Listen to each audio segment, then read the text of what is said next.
The man woke up in the primitive jungle, discovering a pustule on his forehead, poking it with his finger. Something inside was still wriggling, so he cut open the pustule with tweezers and actually pulled out a live, wriggling parasite, disgusting himself in the process. This man was named Jack.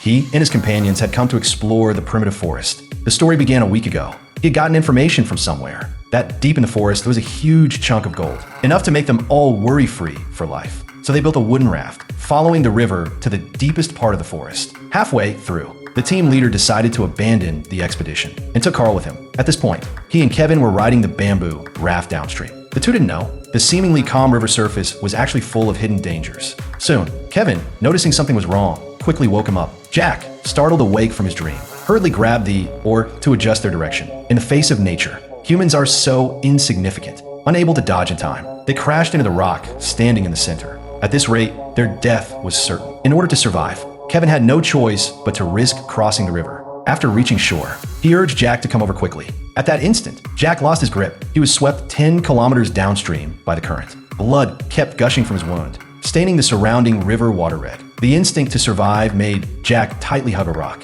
Coming to his senses, he finally climbed ashore. Jack returned along the foot of the mountain, shouting Kevin's name all the way. Prolonged hunger even caused him to hallucinate, dreaming of coming to a restaurant, eating a freshly baked burger. When Jack woke up, he found a large lump on his head. He took the tweezers and cut open his scalp, seeing something wriggling inside. He treated the wound and continued on his way, discovering a tree that had been cut down by someone. Shouting for help didn't get any response. He saw a blue egg. He really needed food badly, picking up the egg and breaking it. But inside was a baby bird. He didn't hesitate, putting it directly into his mouth. It was simply a delicacy in this world. Throwing away the eggshell, he continued on his way. Arriving at a tribe, obviously there were no signs of human activity here anymore. At night, taking off his socks, his feet had become covered in wounds. Without effective treatment, his bloody feet forced him to rest here for a bit. He began to regret his choice. Why did he choose to come here and take this risk? The next day, he continued on his way, suddenly discovering footprints. Human footprints. He was very excited, shouting Kevin's name. Turning around, he saw something he didn't want to see.